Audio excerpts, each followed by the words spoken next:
I was the first Muslim to have PhD in biblical studies, particularly in synoptic gospels. ہمارا تعلق خاندان اجتہاد سے کہلاتا ہے. تو آیت اللہ خوئی رحمہ اللہ سے ہمیں کتب اربع اور جتنی مشہور کتب حدیث ہیں ان کی روایت کا اجازہ حاصل ہے، جسے عرف عام میں اجازہ اجتہاد کہا جاتا ہے، جس میں ہم نے ہبریو سیکھی، گریک لینگویج سیکھی، discourse analysis, linguistic criticism, evaluation of history, یہ ساری چیزیں جو تھیں یہ اسکلز ہم نے اس 6 سالوں میں حاصل کیے. 6 بڑی فقہ ہیں، یعنی حنفی، مالکی، شافعی، حنبلی، اباضی اور زیدی.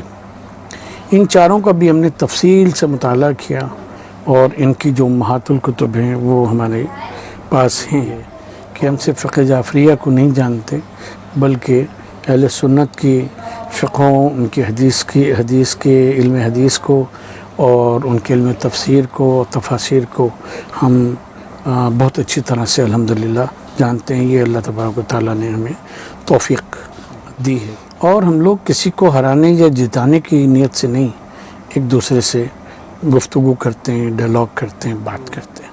امریکہ کی اور یورپ کی لائبریریز میں ہم رہے، وہاں ہم نے نوٹس لیے کتابوں کے اس کے. تو ہم یہ سوچ رہے تھے کہ وہ تقریباً ان کے ریفرنسز کی صرف تعداد جو ہے، جو انڈیکیٹرز اس میں ہم نے دیے، وہ تقریباً کوئی 20-25 ہزار کے قریب ہے. ہماری تحریر کی جو ابتدا ہے وہ کیوں کہہ لیے کہ تقریباً 16 سال کی عمر سے جب ہم نے میٹرک پڑھ کے اور انٹرمیڈیٹ میں ہم گئے ہیں تو وہ شروع ہو گئی تھی. تو اس زمانے میں پروفیسر قرار حسین صاحب نے ہمیں ٹاسک دیا کہ امام رضا علیہ السلام کی جو سیرت اور سوانح ہے اس کے اوپر ہم کام کرنے لکھیں. تو الرضا کے نام سے وہ کتاب جو تھی وہ شائع ہوئی. پھر وہیں ہم نے دوسری کتاب لکھی امام محمد تقی علیہ السلام کی سوانح عمری. اس کے بعد ہم نے پھر امام جعفر صادق علیہ السلام پہ کتاب لکھی ہے. امام علی رضا علیہ السلام کے مناظروں میں خاص طور پہ یہ ملتا ہے کہ آپ بائبل کے بیانات کو آپ نے کوٹ کیا ہے، بتایا ہے، اور اس کی وجہ سے یہ ہوا کہ عیسائی اور یہودی علماء جو ہیں وہ آپ کے مقابلے میں خاموش ہوئے. یہ سب چیزیں ریکارڈ پہ موجود ہیں. ہم نے جب بائبل پہ پی ایچ ڈی کی اور اس کے بعد ببلیکل لٹریچر جس کو کہا جاتا ہے، ایپیگرافا، سوڈو ایپیگرافا، اور یہ ساری کتابیں جو ہیں ہم نے پڑھیں اور اس کو میمونائٹس کو پڑھا، یروشلم تالمود، پلسٹینین تالمود، ان سب کو ہم نے تفصیل سے اسٹڈی کیا اور ان کی اپنی زبانوں میں کیا. اور کئی ایسے چینل ہیں مسلمان جنہوں نے عیسائیت کے اور بائبل کے مختلف آسپیکٹس کے اوپر ہمارے پروگرامز ہیں وہ بھی ریکارڈ کیے، ان کو نشر بھی کیا. ایک اور کتاب آئی جو امام مہدی علیہ السلام اور احادیث نبوی کے نام سے شائع ہوئی. اسی صورت سے ایک اور کتاب ہم نے لکھی تھی بیچ میں حدیث غدیر پر. تو یہ قرآن ایک کمپیریٹیو اسٹڈی کے نام سے یہ 4 پارے جو تھے یہ شائع ہوئے. اس میں ہم نے اصل عربی، اس کے ساتھ اس کا انگلش ترجمہ اور پھر اس کی تفسیر سنی شیعہ مصادر سے، اور اس کے ساتھ ساتھ اگر بائبل میں اس کے متعلق کچھ آیا ہے، کانسیپٹس کے متعلق آیا ہے، نجات کے متعلق، مثلا ٹرینٹی کے متعلق اور انبیاء کی ہسٹری کے متعلق، اور جو ماڈرن ہسٹری میں اس کے متعلق ریسرچ ہے وہ سارا ہم نے اس میں دیا. سب سے پہلے یہ ایک مقدمہ لکھا، مکتب اہل بیت میں علوم حدیث کا ارتقاء. اس میں ہم نے رجال سے بھی بحث کی، حدیث کی کتابوں سے بھی بحث کی، ان کے خصوصیات کو بھی بتایا، اور یہ بھی بتایا کہ اصطلاحات حدیث جو ہیں، مصطلحات حدیث کیا ہیں، سب کے پاس پہنچی. اور انہوں نے اپنے مدارس میں ہمیں مدعو کیا کہ ہم جائیں اور انہیں ہم علم حدیث، شیعہ علم حدیث کے اوپر ہم نے لیکچرز دیے کریں.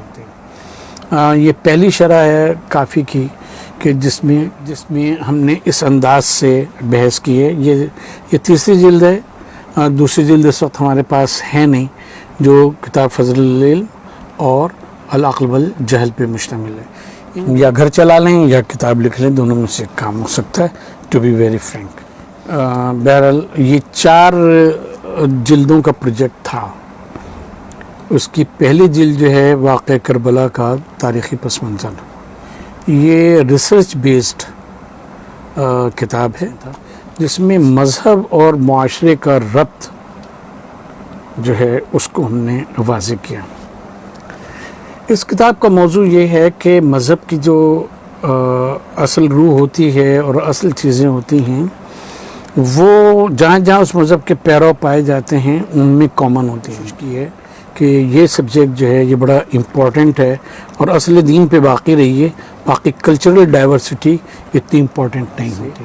ہم نے ہندو مذہب کا، افریقہ کے مذاہب کا، یہودیت کا، اس کے ساتھ ساتھ مسیحیت کا، اور پھر جو کلچرل ڈائیورسٹی اسلام میں پائی جاتی ہے. مثلا ترکی ہم بہت گئے ہیں، ترکی کا ہم نے کلچر، مذہبی کلچر دیکھا ہے، اور دیگر ازمیر وغیرہ علاقوں میں اور دیگر جگہ. تو وہ ہمارا ایک سبجیکٹ ہے، اس کو ہم نے ایکسپلور کیا ہے. تو یہ چیزیں ہم پڑھاتے بھی ہیں.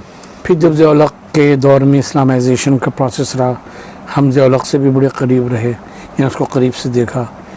جنیجو صاحب کو بڑے قریب سے دیکھا، ملے. طالبان کا بڑا ایک وہ رہا، آنا جانا رہا، ان سے بڑے میل ملاقات رہی ان کے لیڈرز سے.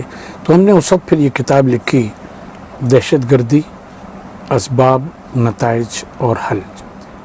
مثلا یہ کہ اسلام میں دوسرے کو کافر قرار دینے کا کیا معیار ہے، تکفیر کا کیا معیار ہے، اور خود شیعہ پرسپیکٹو سے کس کو کافر کہہ سکتے ہیں، کس کو کافر نہیں کہہ سکتے، تکفیر کب کی جا سکتی ہے. اسی صورت سے یہ کہ جو سب و شتم صحابہ کا مسئلہ ہے جو اب اس وقت ہمارے زمانے میں بہت زیادہ فلیئر اپ ہو گیا ہے، اور اللہ تعالیٰ اس سے بچائے کہ شیعہ اور غیر شیعہ مسلکوں میں جس طرح سے ایک دوسرے کے خلاف بغض بھر دیا گیا ہے، اس کو دور کرنے میں اس کے یہ آخری 2 چیپٹرز ہیں وہ بہت کارآمد ہوں گے. پلورلٹی اینڈ ڈائیورسٹی ان اسلام کے نام سے یہ اسماعیلی انسٹیٹیوٹ آف اسماعیلک اسٹڈیز جو ہے لندن، اس نے کچھ کانفرنسز کی اور اس میں پیپرز پڑھے گئے جس میں دنیا بھر کے ایکسپرٹس جو تھے مختلف ملکوں سے، فرینچ اور جرمن اور امریکن اور مختلف آسپیکٹ سے، انہوں نے اپنے پیپرز پڑھے. اور اس کو ذوالفقار ہرجی ایک سوشل سائنٹسٹ ہیں، انہوں نے ان کو جمع کیا. تو یہ کتاب اسماعیلی فاؤنڈیشن والوں نے ہم سے یہاں ترجمہ کروائی. کہ ایک لفظ ہے ٹالرنس، برداشت. ہم نے کہا کہ بھئی یہ لفظ ہمارے اپنے لیکچر میں ہم نے کہا کہ this term is not acceptable for me because it contains some sort of disgust. کہ ہم اس کو برداشت کر رہے ہیں، کسی چیز کو برداشت کرنا، اس میں وہ پایا جاتا ہے مفہوم کہ ہمیں پسند تو نہیں ہے لیکن ہم برداشت کرنا. تو لوگوں کی سمجھ میں آئی بات، تو ہم نے پھر ایک نئی ٹرم دی جو اب انٹرفیتھ ڈائلاگ میں یوز کی جاتی ہے، وہ ہے پرو ایگزسٹنس کی. اور اس کا انگلش میں مفہوم یہ ہے کہ ہم ایک دوسرے کو خوش دلی کے ساتھ اس کے وجود کو برداشت کریں، وجود کو برداشت نہ کریں بلکہ اپنے ساتھ رکھیں. کہ ہم نے ہیومن رائٹس میں کافی کام کیا، خاص طور پہ وومن رائٹس پہ، چلڈرن رائٹس کے اوپر، ٹرانسجینڈرز جن کو کہا جاتا ہے ان کے رائٹس کے اوپر کافی کام کیا. ڈومیسٹک وائلنس جو بل پچھلی پی پی پی گورنمنٹ میں ڈرافٹ ہوا تھا اور وہ تھا، تو اس میں ہم بہت زیادہ انسٹرومنٹل تھے. پھر وہ سندھ میں پاس کروایا گیا، اس میں بھی ہم بہت انسٹرومنٹل تھے.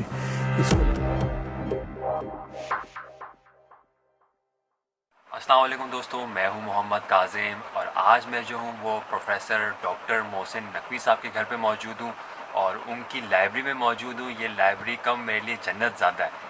اور دوسری بات یہ ہے کہ پروفیسر محسن نقوی صاحب تقریباً 35 کتابیں ان کی پبلش ہو چکی ہے. اور اس کے علاوہ ڈاکٹر صاحب کی ایک خاص بات یہ ہے کہ انہوں نے ببلیکل لٹریچر یعنی بائبل کے اوپر اپنا تھیسس لکھا ہے، یعنی کہ PhD کیا ہے. آئیے ڈاکٹر پروفیسر محسن نقوی صاحب سے ملتے ہیں اور ان سے پوچھتے ہیں کہ انہوں نے کون کون سی کتابیں لکھی ہیں اور یہ کتابیں کیوں لکھی ہیں، کس موضوع پہ لکھی ہے. بسم اللہ الرحمن الرحیم. ہمیں محسن نقوی کہتے ہیں.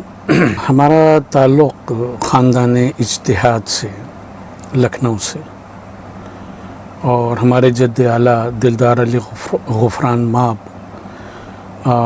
مجتہد اول فی الہند تھے، جنہوں نے یہاں درس خارج کی بھی بنیاد رکھی، پھر اس کے ساتھ ساتھ نماز جمعہ و جماعت کی بنیاد رکھی، اور پورے بر صغیر میں مدرسے قائم کیے، اور اپنا جو حوزہ علمیہ تھا ان کا نجف، وہاں نجف سے آنے کے بعد لکھنؤ میں، اس میں انہوں نے جو لوگوں کو تیار کیا انہیں کو ہی مختلف علاقوں میں روانہ کیا، اور اس طرح سے شیعوں میں پہلی جمعہ اور جماعت کی نماز جو ہے وہ ہمارے جد اعلیٰ جناب دلدار علی غفران ماب نے قائم کی۔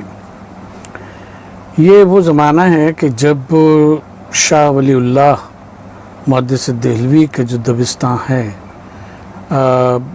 علم کلام کا آپ اس کو کہہ لیے، علم عقائد کا کہہ لیے، اس کا زور تھا، اور اسی زمانے میں لگ بھگ تحفہ اثنا عشریہ لکھی گئی، جو شاہ ولی اللہ کے بیٹے شاہ عبدالعزیز کی کتاب ہے۔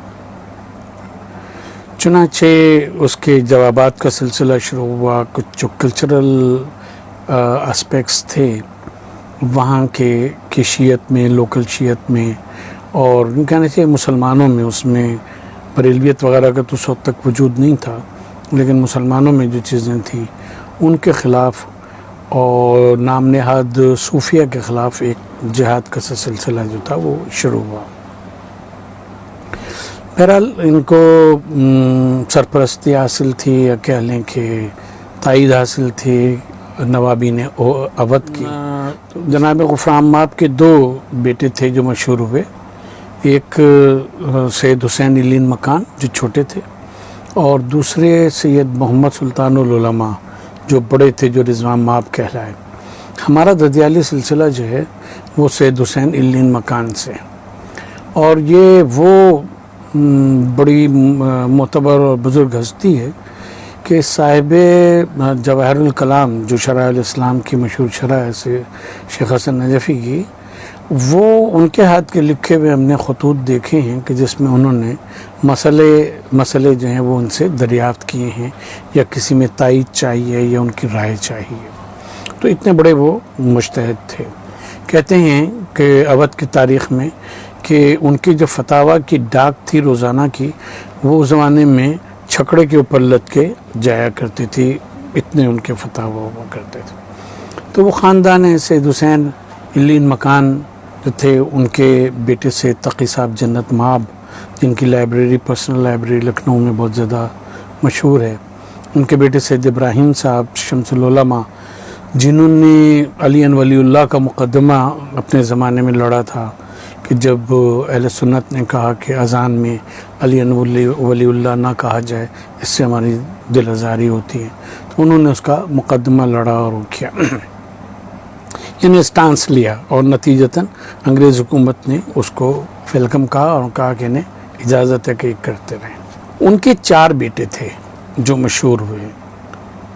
ایک جو تھے وہ سید العلماء نقن صاحب قبلہ کے والد آقا حسین صاحب، دوسرے جو تھے وہ ہمارے پردادا سید احمد علامہ ہندی، اور تیسرے یہاں ایک مشہور عالم تھے کراچی میں، ہمارے دادا تھے رشتے میں وہ بھی، سید آغا مہدی صاحب، ان کے والد سید تقی، اور ایک اور بھائی تھے کہ جو علم دین کی راہ پہ تو نہیں آئے لیکن وہ دعوت ہند کہلاتے تھے، سید رضی ان کا نام تھا، ان کے مرثی اور نوحے اپنے زمانے میں بڑے مشہور ہوئے۔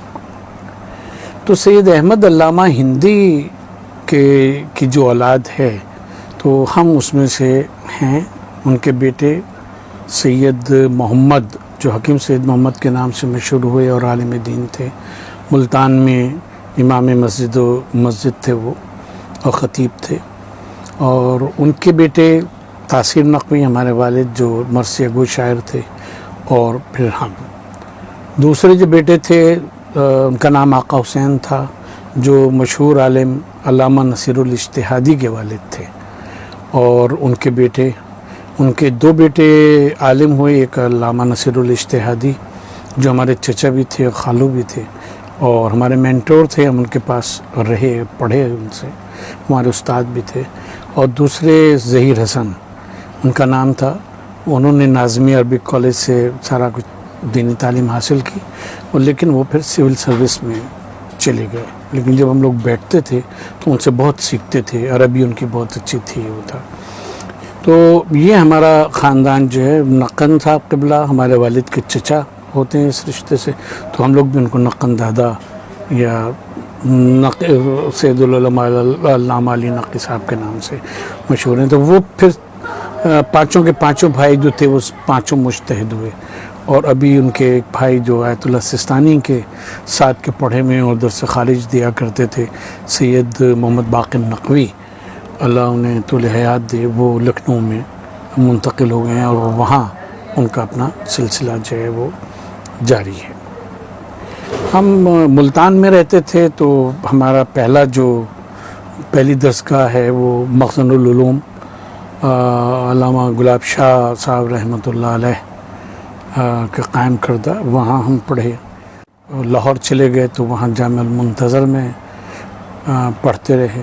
اس کے بعد سرگودا آ گئے، محمد حسین نجفی صاحب آیت اللہ، ان کے مدرسے میں جو ڈھکو صاحب کے نام سے مشہور ہیں، ان کے مدرسے میں پڑھے. اور اس طرح سے ہم نے اپنی دینی تعلیم مکمل کی یہاں. اس کے ساتھ ساتھ ہم دنیاوی تعلیم بھی، جس کو عام طور پہ کہا جاتا ہے، وہ بھی حاصل کرتے رہے. یہاں کراچی میں ہم نے کراچی یونیورسٹی سے ماسٹرز کیا اسلامک اسٹڈیز میں. بعد ازاں پھر ہم عراق چلے گئے. اس زمانے میں ہمارے ایک اور دادا جو یہاں بہت مشہور ہوئے پاکستان میں اور بڑے مضبوط عالم دین تھے، سید محمد رضی مجتہد کے نام سے. ان کا عراق گورنمنٹ میں کافی اثر و رسوخ تھا، تو وہ ہمیں لے گئے اور وہاں پھر آیت اللہ خوئی کے خدمت میں ہم نے 9 سال گزارے، رجال اور حدیث خاص طور کے اوپر، اور عروۃ الوثقیٰ کی شرح کے دروس جو ہیں وہ ہم نے وہاں اٹینڈ کیے. اس طرح سے ماسٹرز کے ساتھ ساتھ ہمارا وہ مکمل ہوا اور اجازے ہمیں ملے وہاں سے. ایک ہوتا ہے جس کو اجازہ روایت کہتے ہیں، اور عرف عام میں اجازہ اجتہاد کہا جاتا ہے، جہاں مجتہد اپنی وہ کتابیں حدیث کی اور اس فقہ کی جس کو وہ اپنے اساتذہ سے روایت کرتا ہے، اس کی روایت کی اجازت دی جاتی ہے. تو یہ اجازہ روایت کہلاتا ہے. تو آیت اللہ خوئی رحمہ اللہ سے ہمیں کتب اربع اور جتنی مشہور کتب حدیث ہیں ان کی روایت کا اجازہ حاصل ہے، جسے عرف عام میں اجازہ اجتہاد کہا جاتا ہے. لیکن ہم کبھی بھی اپنے ساتھ یہ تمام چیزیں نہیں لکھتے اور لگاتے.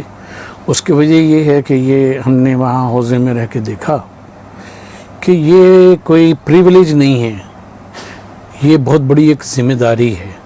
اگر کوئی شخص اس ذمہ داری کو، دینی ذمہ داری کو اٹھا سکتا ہے، تو پھر ان چیزوں کا، دوسروں کے اعمال کا اپنے اوپر وہ لے سکتا ہے، ذمہ داری لے سکتا ہے. کہ ہاں، جیسے آپ توضیح المسائل وغیرہ میں دیکھتے ہیں کہ لکھا ہوتا ہے کہ اس رسالہ عملیہ پر عمل کرنا بلا اشکال جائز ہے. تو یہ اگر دوسرے کی ذمہ داری انسان لے سکتا ہے تو پھر ان سب باتوں کو کرے. ورنہ ہم جیسا گناہ گار آدمی، غیر متقی، غیر پرہیزگار، دنیاوی کاموں میں لگا ہوا، اس کو اس قسم کی باتیں نہیں کرنی چاہیے.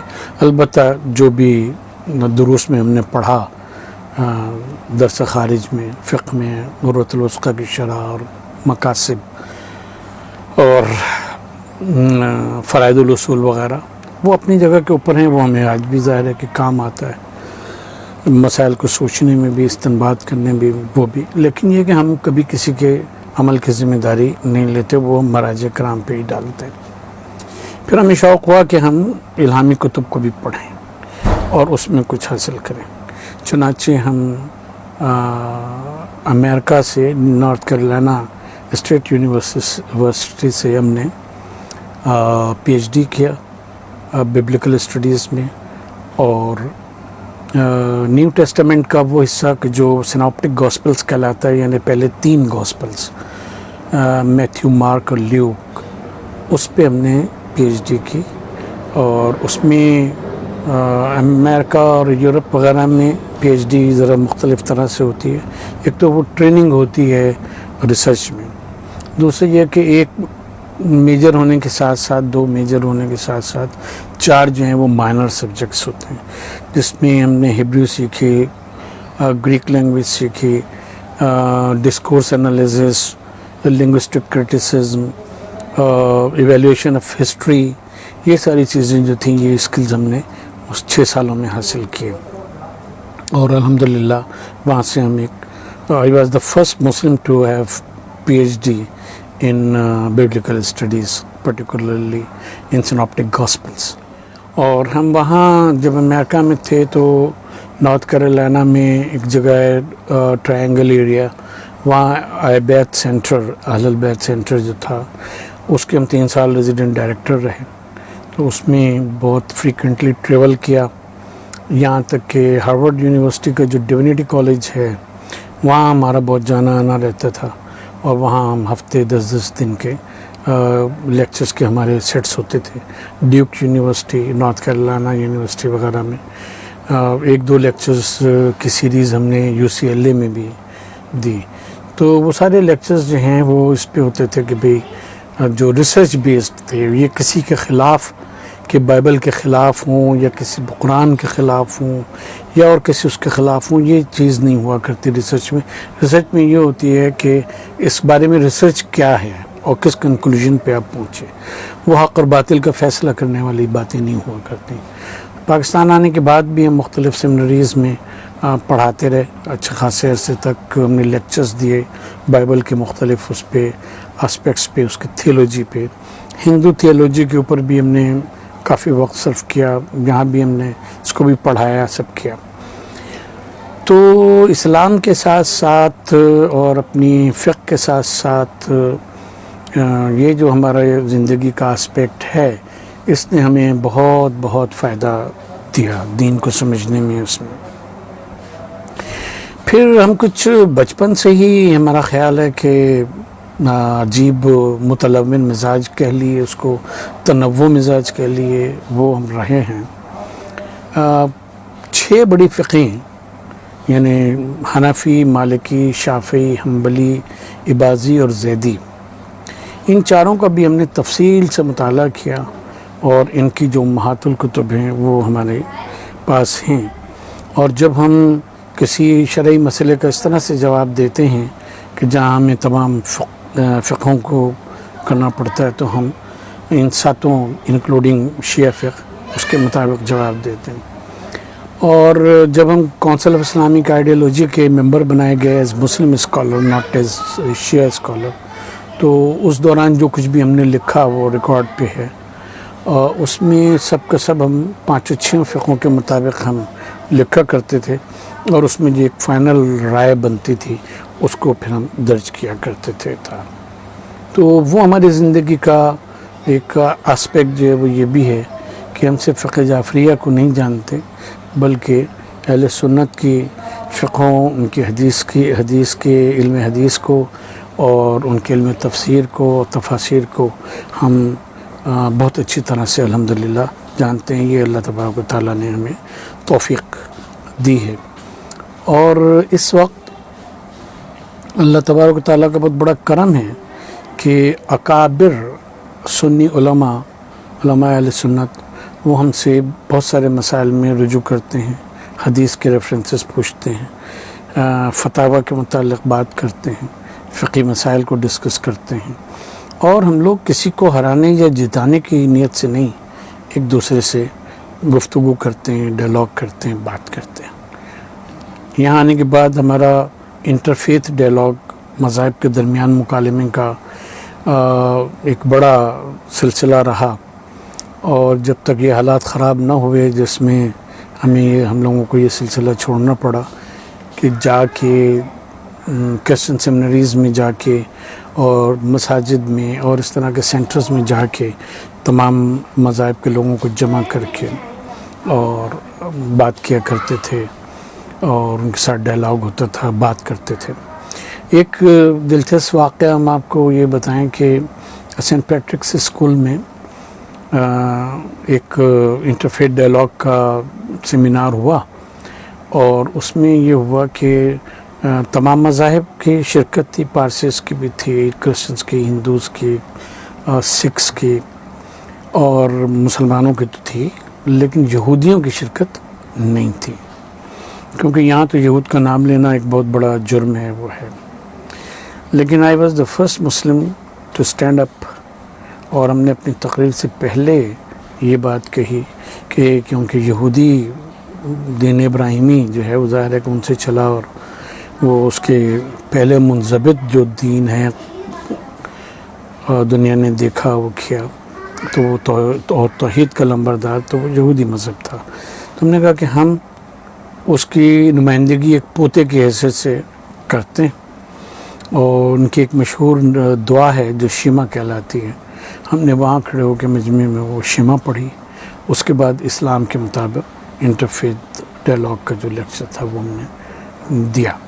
اس کے اوپر بڑا ہیو اینڈ کرائے بھی ہوا کہ یہ کیا ہوا، وہ کیا ہوا۔ تو ہم نے کہا بھئی آپ قرآن مجید سے جو یہودیوں کے بارے میں، تورات کے بارے میں ہے بیانات، کہ یہ فیہ ہدی و نور کی جو باتیں کی گئی ہیں، حکمت کی بات کی گئی ہے، وہ ساری آیات آپ نکال دیں تو ہم پھر اس کو چھوڑ دیتے ہیں۔ تو یہ ہے کہ مذاہب کے اوپر نقطہ ہے جو نظر ہیں، خود انٹرفیتھ اور انٹرافیتھ دونوں، اس میں ان چیزوں کو ہم نے بڑی تفصیل سے پڑھا بھی، بڑی تفصیل سے ہم نے لکھا بھی۔ لیکچرز جو ہم نے دیے اس کے نوٹس کو ہم تقریباً 1 مہینے پہلے نکال کے ہم دیکھ رہے تھے، تقریباً اتنے نوٹس تھے۔ تو ان کو دیکھتے ہوئے الٹتے پلٹتے جو امریکہ کی اور یورپ کی لائبریریز میں ہم رہے، وہاں ہم نے نوٹس لیے کتابوں کے اس کے۔ تو ہم یہ سوچ رہے تھے کہ وہ تقریباً ان کے ریفرنسز کی صرف تعداد جو ہے، جو انڈیکیٹرز اس میں ہم نے دیے، وہ تقریباً کوئی 20-25 ہزار کے قریب ہے، جو ان اٹینڈڈ پڑے ہوئے ہیں کہ کاش کوئی اس کو تحریری شکل میں لے آئے، کم از کم ٹائپ ہی کر دے کہ کتابوں کے نام، مصنفین کے نام اور پوائنٹس جو ہیں وہ ٹائپ ہی ہو جائے۔ تو میرے خیال 8-10 جلدیں تو وہی بن جائیں گے۔ ہماری تحریر کی جو ابتدا ہے وہ کیوں کہہ لیے کہ تقریباً 16 سال کی عمر سے جب ہم نے میٹرک پڑھ کے اور انٹرمیڈیٹ میں ہم گئے ہیں تو وہ شروع ہو گئی تھی۔ اس زمانے میں ہمارے چچا علامہ نصیر الاجتہادی صاحب ایک پرچہ نکالتے تھے عظیم، جو ویکلی تھا، ہمارے والد اس کے ایڈیٹر ہوا کرتے تھے۔ تو اس میں ہم انگلش سے تراجم، جس میں عمر خیام تک کے فلسفے کے اور فلکیات کے تراجم شامل تھے، اور فقہی مقالات وہ بھی ہم اس میں لکھا کرتے تھے، سوال اور جواب، فقہی سوال اور جواب کا ہوتا تھا کالم، وہ لکھا کرتے تھے۔ پھر ہم نے ایک بڑی اچھی چیز شروع کی تھی جو اعیان الشیعہ کے نام سے محسن العاملی، آیت اللہ محسن العاملی کی کتاب ہے، جو 52 جلدوں میں اس زمانے میں دار انصاف سے شائع ہوئی تھی، بیروت سے۔ اس کی تلخیص ان کے بیٹے حسن الامین نے 3 جلدوں میں انگلش میں کی تھی، شیعہ انسائکلوپیڈیا کے نام سے۔ تو ہم نے اس کا ترجمہ اور اس کے اوپر پھر حاشیہ لکھنا شروع کیا، اور وہ عظیم میں باقاعدگی سے وہ چھپتا رہا، اور تقریباً 50 قسطیں اس کی چھپیں۔ لیکن انفارچونیٹلی اب اس میں سے ایک صفحہ بھی ہمارے پاس محفوظ نہیں ہے، کیونکہ علامہ صاحب کے انتقال کے بعد العظیم کی فائلیں جو تھیں وہ ضائع ہو گئیں، کاش وہ فائلیں موجود ہوتی۔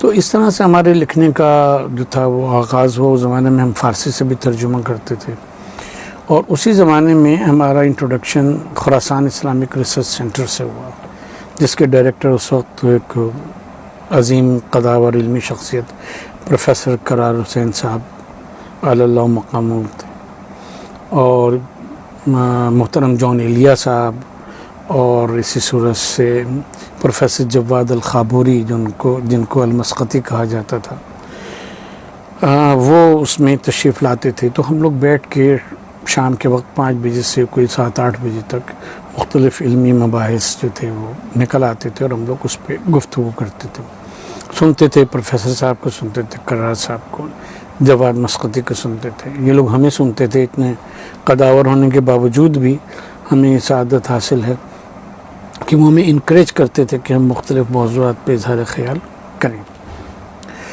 تو اس زمانے میں پروفیسر قرار حسین صاحب نے ہمیں ٹاسک دیا کہ امام رضا علیہ السلام کی جو سیرت اور سوانح ہے اس کے اوپر ہم کام کرنے لکھیں. تو الرضا کے نام سے وہ کتاب جو تھی وہ شائع ہوئی. یہ بعد میں بھی لاہور سے بھی شائع ہوئی ہے یہ کتاب الرضا. اس کے اوپر جو مقدمہ وہ پیشتر لکھا ہے تو وہ سید العلماء علامہ علی نقی جو ہمارے رشتے میں دادا تھے انہوں نے لکھا ہے. لیکن اس کا بڑا عجیب ہوا کہ کیونکہ ہم بہت ہی چھوٹے تھے, 17-18 سال ہماری عمر تھی, تو ان کو جب جا کے ہم نے مسودہ دیا, مسودہ تو انہوں نے رکھ لیا, کہا اچھا میں دیکھوں گا. تو جب عشرہ ختم ہوا اور 12 محرم کو ان کے خدمت میں جانے کا ہوا تو ہم ہمارے ڈر اور شرم کے ہم نہیں گئے. والد صاحب سے نے کہا کہ آپ چلے جائیے, دادا بہت ڈانٹیں گے, یہ کیا لکھ کے لائے ہو کیا. خیر والد صاحب چلے گئے. بات ہوئی, والد صاحب نے پوچھا کہ وہ محسن میاں دے کے گئے تھے, تو کہ ہاں. وہ پھر نکالا انہوں نے اور کہا کہ بھئی میں تو سوچا تھا کہ یہ کوئی ایسی وہ ہے, میں نے دیکھو اس کے اوپر کیا لکھا ہے. اس میں انہوں نے لکھا ہے کہ یہ کتاب اس میدان کے شہ سواروں کے معیار کے مطابق ہے. اور یہ ہمارے لیے ایک بہت بڑی گویا سند تھی کہ جو سید العلماء نے کم عمری میں ہمیں حداثت سن کا ذکر بھی کیا, عطا فرمائی. خیر اس کے بعد پھر یہ پہلی دفعہ یلو کلر کا اس کا ٹائٹل تھا اور خراسان اسلامک ریسرچ سینٹر کی طرف سے شائع ہوئی. پھر وہیں ہم نے دوسری کتاب لکھی امام محمد تقی علیہ السلام کی سوانح عمری. وہ بھی اسی انداز کی تھی, لیکن اس پہ نقل صاحب قبلہ نہیں لکھ سکے. ان کی یہاں اگلے سال تشریف آوری سے پہلے ہی وہ کتاب شائع ہو گئی تھی, تو ہم نے ان کی خدمت میں پیش کی. انہوں نے شابش دے کے کہا بیٹا یہ سفر جاری رکھو. تو الحمدللہ وہ سفر جو تھا لکھنے کا آج تک جو ہے وہ جاری ہے. اس کے بعد ہم نے پھر امام جعفر صادق علیہ السلام پہ کتاب لکھی ہے, امام جعفر صادق علیہ السلام اور ان کا عہد. اس کتاب کی جو خصوصیت ہے وہ یہ ہے کہ یہ روایتی کتاب نہیں ہے کہ جس میں امام کب پیدا ہوئے, کب انتقال ہوا, بیویاں کتنی تھیں اور کیا تھا کیا نہیں تھا, ان چیزوں کا تو ضمناً ذکر ہے. اصل چیز یہ ہے کہ امام علیہ السلام کے زمانے میں بہت سے فقہی اور اعتقادی مکاتب جو تھے وہ وجود میں آ چکے تھے. خود شیعہ جو مسلک ہے امامیہ مسلک, اس میں نئی شاخیں جو تھیں وہ پیدا ہو گئی تھیں. تو ہم نے ان کے جو فکر تھی اور ان کے عقائد تھے اس کا اس میں جائزہ بھی لیا ہے, اور یہ بھی ہم نے بیان کیا ہے کہ امام جعفر صادق علیہ السلام نے ان چیزوں کا کس طرح سے جواب دیا اور کیا کیا.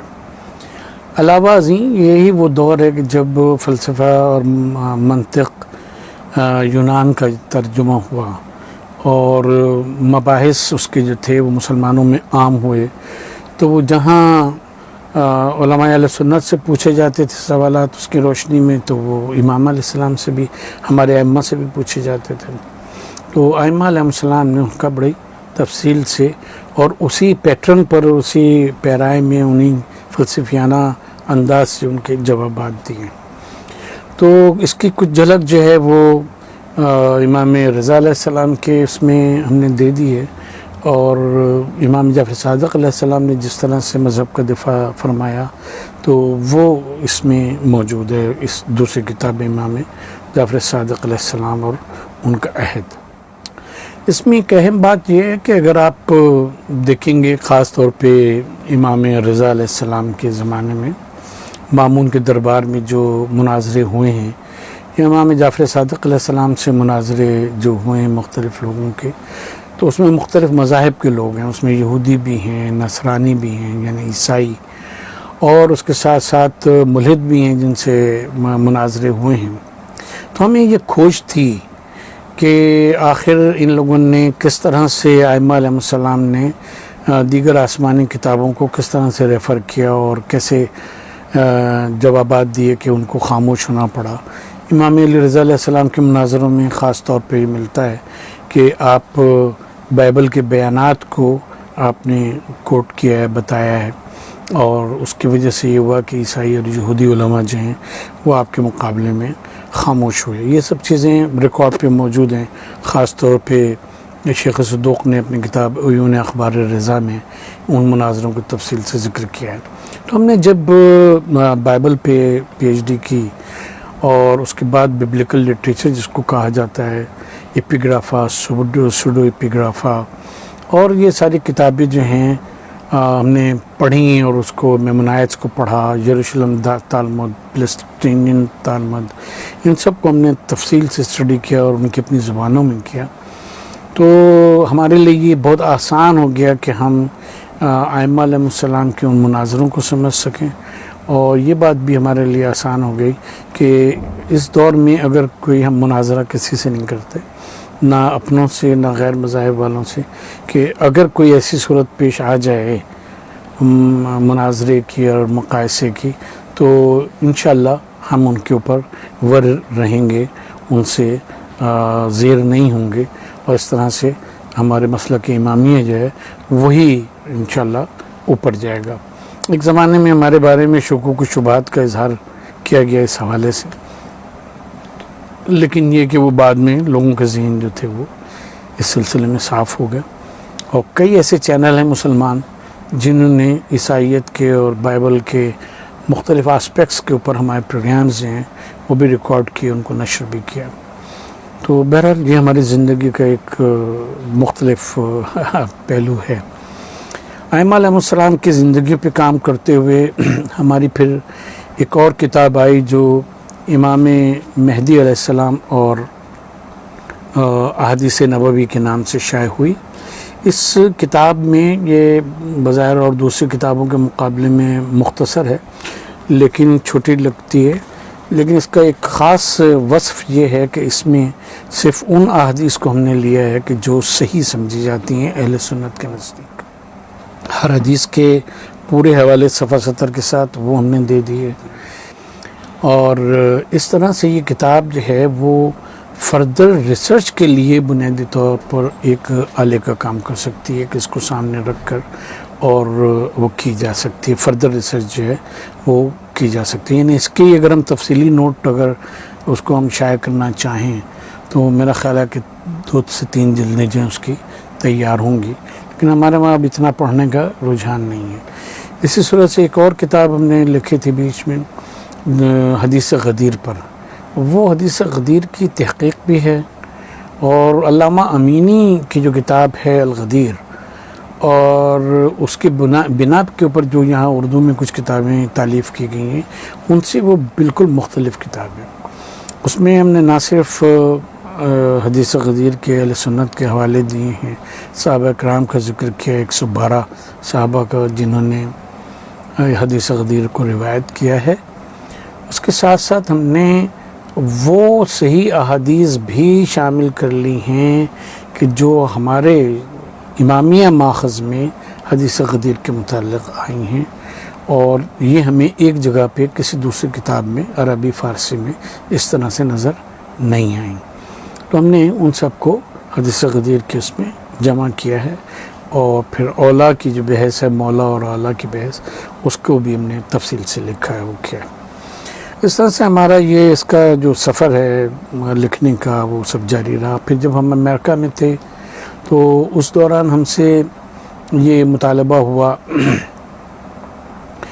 کہ ہم کوئی ایسی تفسیر پہ کتاب لکھیں کہ جس میں غیر مذاہب کا تعارف، خاص طور پہ ابراہیمی مذاہب جو ہیں ان کا تعارف بھی ساتھ ساتھ ہوتے جائے، کہ ان کے بیانات اس بارے میں کیا ہیں قرآن کے، خاص طور پہ بنی اسرائیل کی جو انبیاء ہیں ان کے بارے میں، حضرت ابراہیم اور اسماعیل اور اسحاق اور یہ سب۔ تو اس وقت ہم نے پھر شروع کیا اس کو، خیال یہ تھا کہ ہم پورے قرآن کا وہ لکھیں گے، تو یہ قرآن ایک کمپیریٹیو اسٹڈی کے نام سے یہ 4 پارے جو تھے یہ شائع ہوئے۔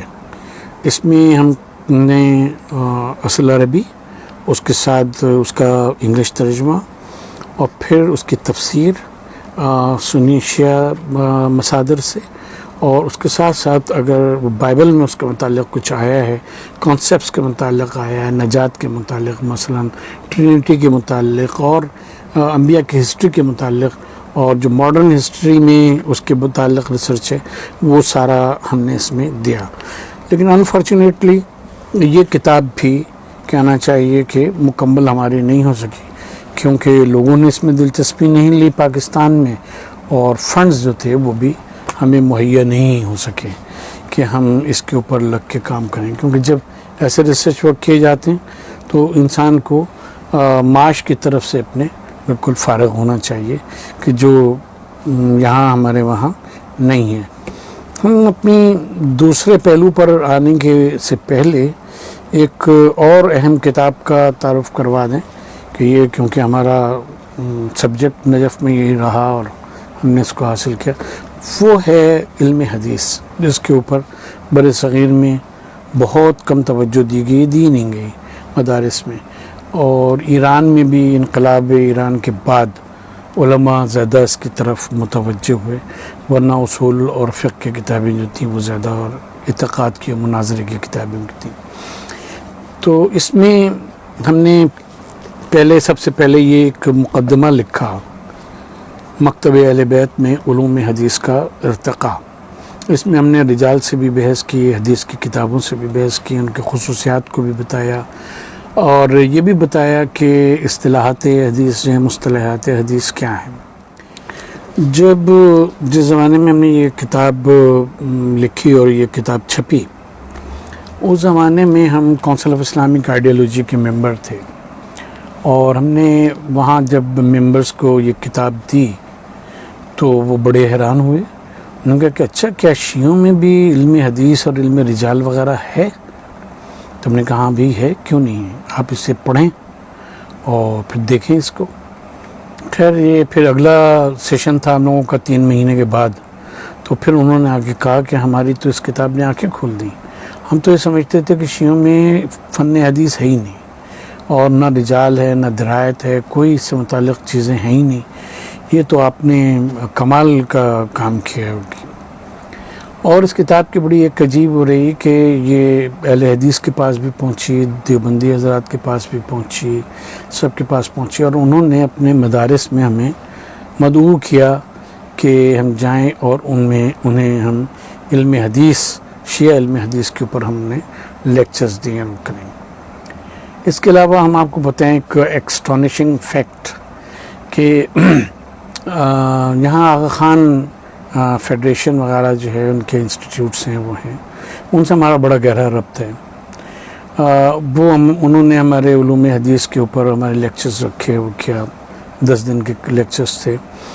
اور یہ کتاب سب سے زیادہ ان کے لوگوں نے یہاں سے چترال تک، آغا خانیز نے، بریلویوں نے، دیوبندیوں نے اور اہل حدیث نے پڑھی ہے اور رکھی ہے، اپنے پاس خریدی ہے. یہاں ہم نے کوشش کی کہ کوئی شیعہ درسگاہیں ہمیں ایسی مل جائیں کہ جہاں ہم علم حدیث کا تعارفی درس جو وہ شروع کریں، لیکن یہاں ہمیں کسی مدرسے نے ہمیں ویلکم نہیں کیا. بہرحال اس فن میں ہماری تربیت ہے، وہ ہے. تو اس کے بعد ہم نے ایک اس کا ترجمہ اور شرح شروع کی.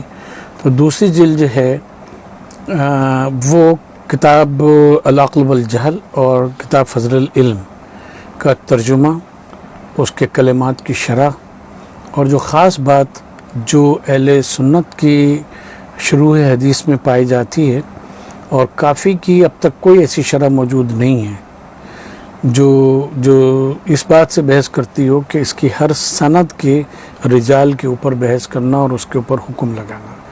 یہ تو ملتا ہے کہ مثلا علامہ مجلسی نے میرۃ العقول میں کسی حدیث کو صحیح کہا ہے، کسی کو حسن کہا ہے، کسی کو ضعیف کہا ہے، لیکن یہ نہیں بتایا کہ کیوں.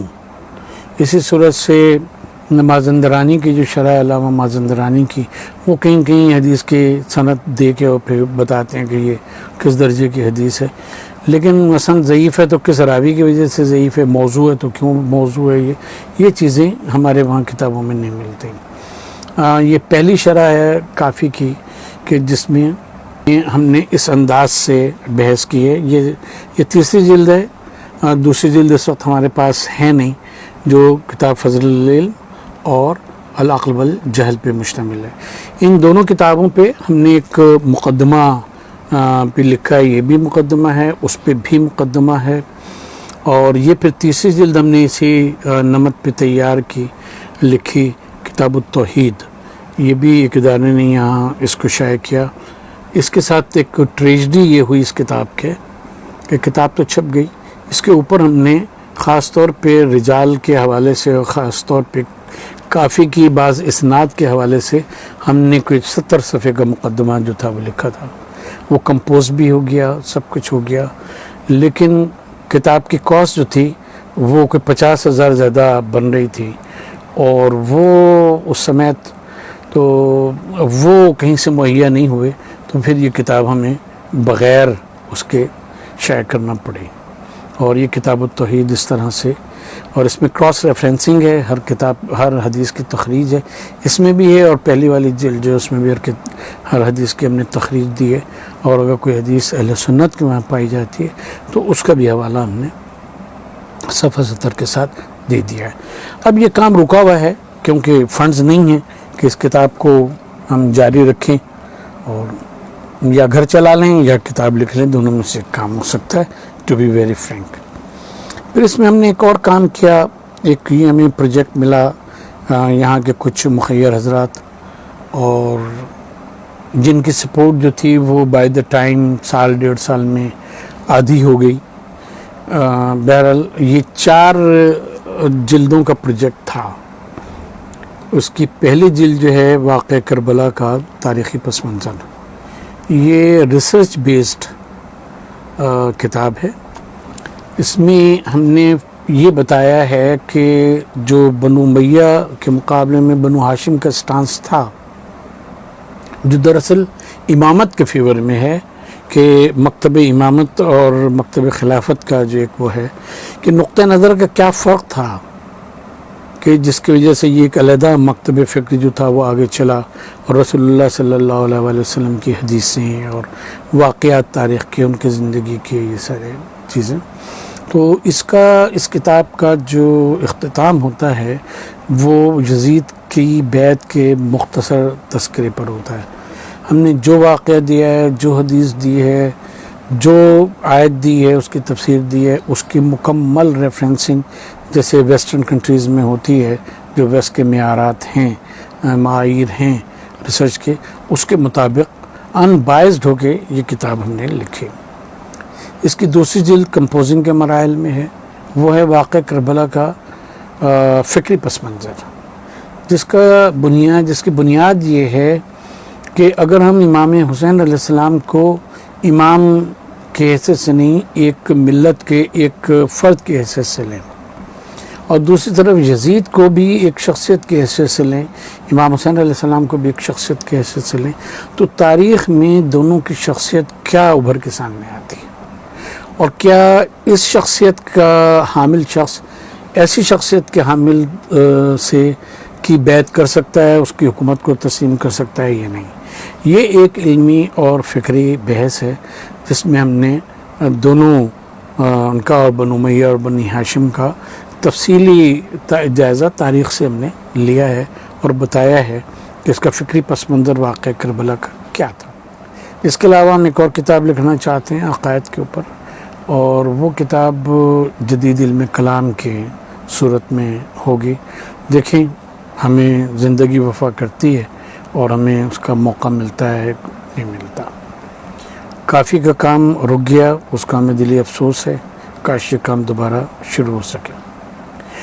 اس کے علاوہ ہم نے وہ کتاب بھی اس وقت ہمارے سامنے نہیں ہے، روحانی کتاب ہے مصباح الشریعہ، اس کا انگلش میں بھی ترجمہ کیا، اس کا ہم نے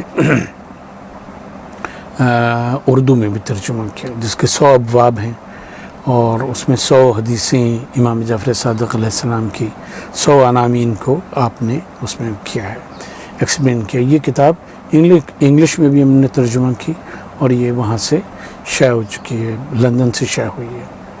اور ایک اور کتاب جو ملاقات با امام زمان علیہ السلام جو ہے اس کی تلخیص انگلش میں دا بلیسڈ آئیز کے عنوان سے، وہی وہ ہمارے بہنوئی ہیں غضنفر، انہوں نے ترجمہ کیا تھا، لیکن اس کے حوالے اور ریویژن وغیرہ وہ اس عقیل کے ہاتھوں سے وجود میں آئی۔ کتابیں تو بہت ہیں جن کا ذکر ہونا چاہیے، اس میں ایک اور، کیونکہ ہم ہماری بائبل کی جو اسٹڈی ہے اس میں سوسائٹی کی، اس دور کے ہر دور کی جو سوسائٹی ہے اس کی اسٹڈی کو بڑی اہمیت حاصل ہے، تو ہم نے یہ کراچی میں 2 لیکچرز دیے، ایک سولجر بازار میں تھا، ایک ڈیفینس میں تھا، جس میں مذہب اور معاشرے کا ربط جو ہے اس کو ہم نے واضح کیا۔ اس کتاب کا موضوع یہ ہے کہ مذہب کی جو اصل روح ہوتی ہے اور اصل چیزیں ہوتی ہیں وہ جہاں جہاں اس مذہب کے پیرو پائے جاتے ہیں ان میں کامن ہوتی ہیں، لیکن جو اس کے ثقافتی مظاہر ہیں، جو اس کے کلچرل آسپیکٹس ہیں، وہ سوسائٹی ٹو سوسائٹی ڈفرینٹ ہوتے ہیں۔ یعنی کلچر آف دا ریلیجن اور ریلیجس کلچر، ان دونوں چیزوں میں فرق ہے۔ تو اس میں اس کتاب میں ہم نے یہ بات واضح کرنے کی کوشش کی، اور اس کی یہ نماز کی بھی مثال دی جا سکتی ہے۔ مثلا آپ ایران کی بنی ہوئی جانمازیں دیکھیں اور اپنے وہاں کی بنی ہوئی جانمازیں دیکھیں، آپ کو واضح فرق نظر آئے گا۔ مسجدوں پہ جس طرح سے ہمارے وہاں مسجدوں کی ڈیزائننگ ہوتی ہے، دوسرے علاقوں میں آپ ایران، عراق وغیرہ میں چلے جائیں، آپ کو اس سے مختلف نظر آئے گی، لیکن وہ ہر جگہ مسجد ہی ہے، ہر جگہ حسینیہ ہی ہے، یا ہمارے عرف میں امام بارگاہ ہی ہے۔ تو بنیادی طور پہ ہوتا یہ ہے کہ ایک کلچر کے جو لوگ ہوتے ہیں وہ مذہب کو جس طرح سے پریکٹس کر رہے ہوتے ہیں اس کو ہی وہ مذہب کا جز سمجھ لیتے ہیں، پھر اس سے وہ ہٹنے کو تیار نہیں ہوتے۔ یعنی اگر آپ کسی پنجابی دستے سے کہیے کہ دیکھو وہ ایک ہاتھ سے ماتم کر رہے ہیں تو تم بھی ایک ہاتھ سے کر لو، کہیں گے نہیں ہم اسی طرح کرتے ہیں۔ اسی طرح سے ان سے کہیں کہ بھئی یہ 2 ہاتھ سے کرتے ہیں، آپ بھی 2 ہاتھ سے کر لیے، تو کہیں گے نہیں ہم لکھنؤ سے یا امروہے سے یا وہاں سے ہمیشہ ایک ہاتھ سے کرتے چلے ہیں۔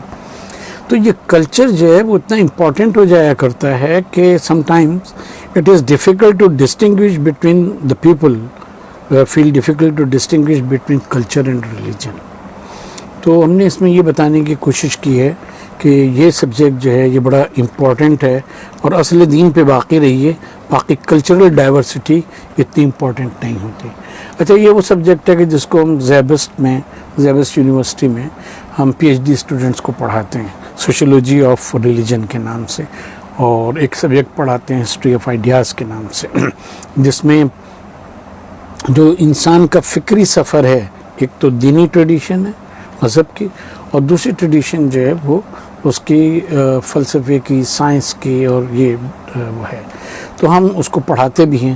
تو اس لحاظ سے ہم نے ہندو مذہب کا، افریقہ کے مذاہب کا، یہودیت کا، اس کے ساتھ ساتھ مسیحیت کا، اور پھر جو کلچرل ڈائیورسٹی اسلام میں پائی جاتی ہے، مثلا ترکی ہم بہت گئے ہیں، ترکی کا ہم نے کلچر، مذہبی کلچر دیکھا ہے، اور دیگر ازمیر وغیرہ علاقوں میں اور دیگر جگہ، تو وہ ہمارا ایک سبجیکٹ ہے، اس کو ہم نے ایکسپلور کیا ہے، تو یہ چیزیں ہم پڑھاتے بھی ہیں۔ لیکن ظاہر ہے کہ یہاں اس قسم کی گفتگو ذرا مشکل ہے، اسی لیے یہ کتاب جو ہے مذہب اور معاشرہ، یہ مارکیٹ میں نہیں ملتی، اور کیونکہ معاشرے والے جو ہیں ان سے بڑا ڈر لگا رہتا ہے کہ یہ پتہ نہیں کیا کریں گے کیا نہیں کریں گے۔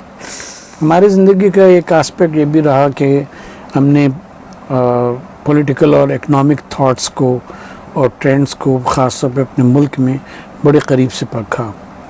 ہمارا جو یہاں پاکستان میں اسٹے ہے وہ اس طرح کا رہا کہ ضیاء الحق اور ضیاء الحق سے پہلے بھٹو کے دور سے کم از کم ہمارے گھر میں امپورٹنٹ کہنا چاہیے پرسنالٹیز جو سیاست سے، اسٹیبلشمنٹ سے اور مختلف اس سے تعلق رکھتی تھیں، ان کا آنا جانا رہا اور ہمارا ان کی طرف آنا جانا رہا۔ تو تقریباً کہنا چاہیے کہ کوئی 60 میں سے 70 میں سے 50 سال کی ہسٹری جو ہے اس میں ہمارے گھر میں کافی انوالومنٹ رہی اور وہ رہا، اور خود ہم نے چیزوں کو بڑے قریب سے دیکھا. پھر جب ضیاء الحق کے دور میں اسلامائزیشن کا پروسیس رہا، ہم ضیاء الحق سے بھی بڑے قریب رہے، یعنی اس کو قریب سے دیکھا، اور جنیدہ صاحب کو بڑے قریب سے دیکھا. بھٹو صاحب کے بعد پیپلز پارٹی کے مختلف ادوار ہمارے بڑے سامنے رہے. نواز شریف کی حکومت جب وہ وزیر خزانہ تھے اس وقت سے اور اب تک ہماری سب چیزیں ذہن میں ہیں. خاص طور پہ ہمارے گھر میں اور سنی علماء کا، مولانا شام الحق تھانوی، احترام الحق تھانوی، پیر صاحبان کا، پیر صاحب دیول شریف فلاں فلاں، ان سب کا کافی آنا جانا اور ہمارا ان کے وہاں آنا جانا تھا. تو چیزوں کو ہم نے بڑے قریب سے دیکھا. چنانچہ جب پاکستان میں مذہبی دہشت گردی، لسانی دہشت گردی یعنی زبان کے نام پر، اور سیاسی دہشت گردی مختلف سندھو دیش اور سرائکی موومنٹ اور یہ موومنٹ وہ موومنٹ، ان سب کو ہم نے قریب سے دیکھا. ان لوگوں کے سے ملے، طالبان کا بڑا ایک وہ رہا، آنا جانا رہا، ان سے بڑے میل ملاقات رہی ان کے لیڈرز سے. تو ہم نے اس وقت پھر یہ کتاب لکھی، دہشت گردی، اسباب، نتائج اور حل. یہ فکشن ہاؤس لاہور نے چھاپی تھی اور ابھی اس کا کہہ رہے ہیں دوسرا ایڈیشن شائع کرنے کو. تو اس میں ہم نے ان چیزوں کا جائزہ لیا ہے کہ ان ایلیمنٹس کا جائزہ لیا ہے، ان فیکٹرز کا جائزہ لیا ہے جس کی وجہ سے جو ہماری قوم ہے وہ بعثت قوم کی بائیفرکیٹ ہوئی، مذہبی بنیادوں پر، لنگوسٹک اور نیشنل بنیادوں کے اوپر، ایتھنک بنیادوں پر دہشت گردی ہوئی. اس کی فلسفی کیا ہے، کس طرح سے لوگ دہشت گرد بنتے ہیں وغیرہ وغیرہ. اس کے اسٹیٹکس ہم نے دیے، کس دور میں کتنے لوگ مارے گئے، کیا ہوا. اس کے ساتھ ساتھ اس کے آخری 2 چیپٹرز بڑے امپورٹنٹ ہیں جس میں کچھ تھیولوجیکل ایشوز کے اوپر ہم نے بات کی ہے جن پہ لوگ نہیں بات کرنا چاہتے. مثلا یہ کہ اسلام میں دوسرے کو کافر قرار دینے کا کیا معیار ہے، تکفیر کا کیا معیار ہے، اور خود شیعہ پرسپیکٹو سے کس کو کافر کہہ سکتے ہیں، کس کو کافر نہیں کہہ سکتے، تکفیر کب کی جا سکتی ہے. اسی صورت سے یہ کہ جو سب و شتم صحابہ کا مسئلہ ہے جو اب اس وقت ہمارے زمانے میں بہت زیادہ فلیئر اپ ہو گیا ہے اور اللہ تعالیٰ اس سے بچائے، کہ اس کو ہم نے ڈسکس کیا ہے کہ یہ تبرہ اور یہ ساری چیزیں جو ہیں کیا ہیں، اور ائمہ علیہ السلام کی تعلیمات اس بارے میں کیا ہیں، صحابہ کرام کا مرتبہ مکتب تشیع میں کیا ہے. ان سب کو ہم نے بڑی تفصیل سے باقاعدہ حوالوں کے ساتھ اس کے ساتھ ہم نے اس کو بیان کیا ہے. اور یہ 2 چیپٹرز جو ہیں وہ موجودہ دور میں بڑے کارآمد ہیں اس لحاظ سے کہ جو آگ لگائی جا رہی ہے اس کو کہنا چاہیے ٹھنڈا کرنے میں، اور جس طرح سے ہم تو کہیں گے دونوں طرف شیعہ اور غیر شیعہ مسلکوں میں جس طرح سے ایک دوسرے کے خلاف بغض بھر دیا گیا ہے، اس کو دور کرنے میں اس کے یہ آخری 2 چیپٹرز جو ہیں وہ بہت کارآمد ہوں گے. ہم ابھی بھی بہت ساری تنظیموں سے ایسے وابستہ ہیں کہ جو پیس کا اور اس کا کام کر رہی ہیں اور وہ ہمارے لیکچرز رکھتے رہتے ہیں، وہ کرتے رہتے ہیں. اسی سلسلے میں ایک اہم کتاب تھی پلورلٹی اینڈ ڈائیورسٹی ان اسلام کے نام سے. یہ اسماعیلی انسٹیٹیوٹ آف اسماعیلک اسٹڈیز جو ہے لندن، اس نے کچھ کانفرنسز کی اور اس میں پیپرز پڑھے گئے جس میں دنیا بھر کے ایکسپرٹس جو تھے مختلف ملکوں سے، فرینچ اور جرمن اور امریکن اور مختلف آسپیکٹ سے، انہوں نے اپنے پیپرز پڑھے اور اس کو ذوالفقار ہرجی ایک سوشل سائنٹسٹ ہیں، انہوں نے ان کو جمع کیا. تو یہ کتاب اسماعیلی فاؤنڈیشن والوں نے ہم سے یہاں ترجمہ کروائی. ہم نے اس کے اوپر حواشی بھی لکھے، وضاحتی نوٹس بھی دیے. وہ کیا یہ کتاب موجودہ ماحول میں کہ جہاں تکثیریت یعنی پلورلٹی کا مطلب یہ ہے کہ ایک دوسرے کے بالکل ایکسٹریملی اگینسٹ چلے جاؤ، اور اس کو سمجھنے یعنی تکثیریت کو سمجھنے کے لیے کہ ایک معاشرہ جس میں مختلف لوگ رہتے ہیں، زبانیں بولنے والے، مختلف کلچر کے لوگ، مختلف عقائد و نظریات کے لوگ ایک ہی مذہب میں رہتے ہوئے مختلف اسکولز آف تھاٹ، تو ان کی اسیمیلیشن کن چیزوں سے ہوتی ہے اور کیسے وہ ایک دوسرے کو دیکھتے ہیں اور کیسے وہ آگے بڑھ سکتے ہیں، اور مسلمانوں میں اس کی ٹریڈیشن جو ہے وہ کیسے رہی ہے۔ ہم جب انٹرنیشنل کانفرنسز میں قازقستان وغیرہ گئے بہت دفعہ انٹرنیشنل کانفرنسز میں، تو ہم نے ایک نئی ٹرم جو تھی اس کو ہم نے انٹروڈیوس کروایا، اور وہ اب آج یوز بھی ہوتی ہے، اڈاپٹ کی گئی، کہ ایک لفظ ہے ٹالرنس، برداشت۔ ہم نے کہا کہ بھئی یہ لفظ ہمارے اپنے لیکچر میں ہم نے کہا کہ this term is not acceptable for me because it contains some sort of disgust, کہ ہم اس کو برداشت کر رہے ہیں، کسی چیز کو برداشت کرنا، اس میں وہ پایا جاتا ہے مفہوم کہ ہمیں پسند تو نہیں ہے لیکن ہم برداشت کر رہے ہیں۔ دوسرا جو ہے وہ تو ہم نے کہا یہ ٹرم ٹھیک نہیں ہے۔ دوسری جو ٹرم ہے وہ کو ایگزسٹنس کی ہے۔ ہم نے کہا اس کو تو ہم ایبسرڈ سمجھتے ہیں۔ اب سب ہم بیٹھے ہوئے دیکھ رہے ہیں کہ یہ کیا رہا ہے۔ ایبسرڈ کا مطلب یہ ہے اس کانٹیکس میں کہ اب ہم اور یہ کتاب، ہم اور یہ اسکیل کو ایگزسٹ کرتے ہیں، یہ بھی موجود ہے، ہم بھی موجود ہیں۔ اس میں ہارمنی آپ کہاں سے لائیں گے؟ کو ایگزسٹ کا مطلب تو یہ ہے کہ ہم یہ فلاور پاٹ یہ چیزیں، یہ یہاں جو ٹیبل پہ یہ سب کو ایگزسٹ کرتی ہیں، اس میں ایک دوسرے کو قبول کرنے کا مفہوم جو ہے وہ کہاں؟ تو لوگوں کی سمجھ میں آئی بات، تو ہم نے پھر ایک نئی ٹرم دی جو اب انٹرفیتھ ڈائلاگ میں یوز کی جاتی ہے، وہ ہے پرو ایگزسٹنس کی، اور اس کا انگلش میں مفہوم یہ ہے کہ ہم ایک دوسرے کو خوش دلی کے ساتھ اس کے وجود کو برداشت کریں، وجود کو برداشت نہ کریں بلکہ اپنے ساتھ رکھیں۔ اور پھر ہم اس میں یہ کہتے ہیں کہ جو انگلش میں کہا جاتا ہے کہ پروناؤنز ہیں آئی، مائی، می، وی، اور us, you, your, yours, he, she, it, they, their, them. اگر آپ دیکھیں کہ آئی، مائی، می اگر وجود نہ رکھتا ہو تو نہ یو، یور، یورز کا مفہوم ہے، نہ ہی، شی، اٹ کا مفہوم ہے، کیونکہ وہ تو سب ہمارے پس منظر سے اور ہمارے پرسپیکٹیو میں دوسرا ہے یا تیسرا ہے، یا تم ہو یا وہ ہے۔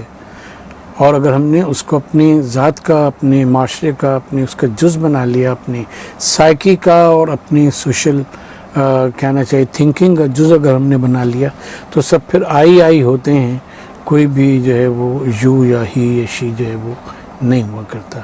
تو یہ کچھ چیزیں ہیں جن کے اوپر ہم 20 سال سے کام کر رہے ہیں۔ اس وقت بھی کچھ تنظیمیں ہیں ایسی جو انٹرنیشنل اس پہ، اور این جی اوز وغیرہ جو اس کے لیے کام کر رہی ہیں انٹرفیتھ اور انٹرافیتھ ہارمنی کے لیے۔ تو I am part and parcel of those movements. ایک آسپیکٹ ابھی اور ہمارے ذہن میں آ گیا، اب آسپیکٹس اتنے ہیں کہ ہم سوچ رہے ہیں کہ اپنی گفتگو کہ ہم نے ہیومن رائٹس میں کافی کام کیا، خاص طور پہ وومن رائٹس پہ، چلڈرن رائٹس کے اوپر، ٹرانسجینڈرز جن کو کہا جاتا ہے ان کے رائٹس کے اوپر کافی کام کیا۔ ڈومیسٹک وائلنس جو بل پچھلی پی پی پی گورنمنٹ میں ڈرافٹ ہوا تھا اور وہ تھا، تو اس میں ہم بہت زیادہ انسٹرومنٹل تھے۔ پھر وہ سندھ میں پاس کروایا گیا، اس میں بھی ہم بہت انسٹرومنٹل تھے۔ اس کے علاوہ جو ریسٹرینٹس میرج، چائلڈ میرج ریسٹرینٹس ایکٹ تھا جو بعد میں پاس ہوا، وہ ہوا، اس کی ڈرافٹنگ میں اور پاس کروانے میں ہمارا بڑا الحمدللہ کردار تھا۔ اور اسی صورت سے ٹرانسجینڈرز کے بارے میں جو لیجسلیشن ہوئی، پھر عیسائیوں کا، کرسچنس کا جو ڈیورس بل ہے وہ، اور ہندوؤں کا جو ڈیورس اینڈ میرج ایکٹ ہے وہ سب بھی، ان میں بھی ہماری بڑی الحمدللہ کنٹریبیوشن رہا، اور ہم نے ان آسپیکٹس کے اوپر کافی کام کیا ہے۔ اللہ تعالیٰ سے دعا ہے کہ اللہ تعالیٰ ہمیں توفیق دے اور ہم اسی صورت سے دین کی، انسانیت کی خدمت جو ہے وہ کرتے رہیں۔